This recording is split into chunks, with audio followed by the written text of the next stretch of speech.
prieš išvykdami į Lenkiją pažadėjom, kad padarysim žvejybinį video iš Sano. Tik atvykę ir atsistoję prie upės prisiminėm, kad tai padaryti čia nėra lengva. Visų pirma, nors kiršlių čia tikrai netrūksta, bet įkalbinti juos kibti, o juo labiau nufilmuoti kibimą, nėra lengva. Antra, čia, galbūt labiau nei bet kur kitur, žvejyba neapsiribuoja tuo, ką veikiam su meškere prie upės. Apie dalį prie vandens trumpai. Žvejojam čia tik su sausa musele. Nors gaudyti nimfą galima, bet plačioje, seklioje, vienodos tėkmės upėje tai greitai tampa labiau darbas negu malonumas. Muselės mažos, pavadžiai ploni ir ilgi, prie 12 pėdų 6 ar 7 ikso pavadžio paprastai rišam dar apie metrą plono pasaitėlio, norėdami delikačiai pateikti museles. Patys metimai trumpi. Žvejybą pradedam nuo žvalgybos, sulaukime pasirodančios žuvies ir atsargiai brendam link jos. Jeigu brisi ramiai ir turėsi kantrybės, žuvis pasirodys vėl, o jei dar ir pasiseks, tai pakils ir ant tavo muselį.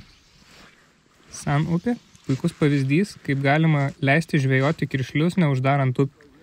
Nuo upėtakių neršto pradžios čia galima gaudyti tik muselinę meškerę ir muselėmis iki 2 cm ilgio. Žinoma, upėtakių papuola, bet jie paleidžiami net neištraukiant iš vandens ir nuo pat leidimo žvejoti rudenį pradžios jų populiacija ne tik, kad nesumažėjo, bet dar ir paaugo. Tokiamis rudeninėmis žvejybomis kažkada buvo galima džiaugtis ir pas mus. Tik apmaudu, kad dėl draudimų prarandam patį gražiausią kiršlių sezoną ir laimės tenka ieškoti kažkur kitur. Šį kartą pavyko pagauti vieną kitą gražų kiršlį, nors bendrai visiems daug geriau sekėsi nepagauti nieko. Bet čia ir galim prieiti prie kitos žvejybos dalies, tos, kuri vyksta saulei nusileidus ir grįžus namo. Bičiulio namuose ant Sano upės kranto nuolatos sukasi žvejai iš viso pasaulio. Prie to pačio stalo laiką leido muselinės pasaulio legendos, knygų autoriai, pasaulio čempionai, o šį kartą tarptautinėje kompanijoje įsipaišėm ir mes.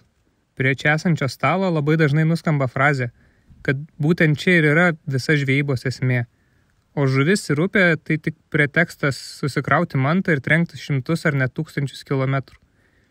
Ir įsimintiniausia žvejybos dalis yra besidalinamos patirtys, visada geras maistas ir istorijos, kurioms lemta prie to stalo pasilikti amžiams. Dėl čia susijungiančių kultūrų, asmenybių ir nuostabios upės tikrai verta grįžti vėl ir vėl. O dėl žuvies, kaip sako namuose pakabintos taisyklės, žvejoti yra labai svarbu. Pagauti nėra taip svarbu. O kas mums apriepia žvejybą, čia jau sprendžiame kiekvienas patys savo.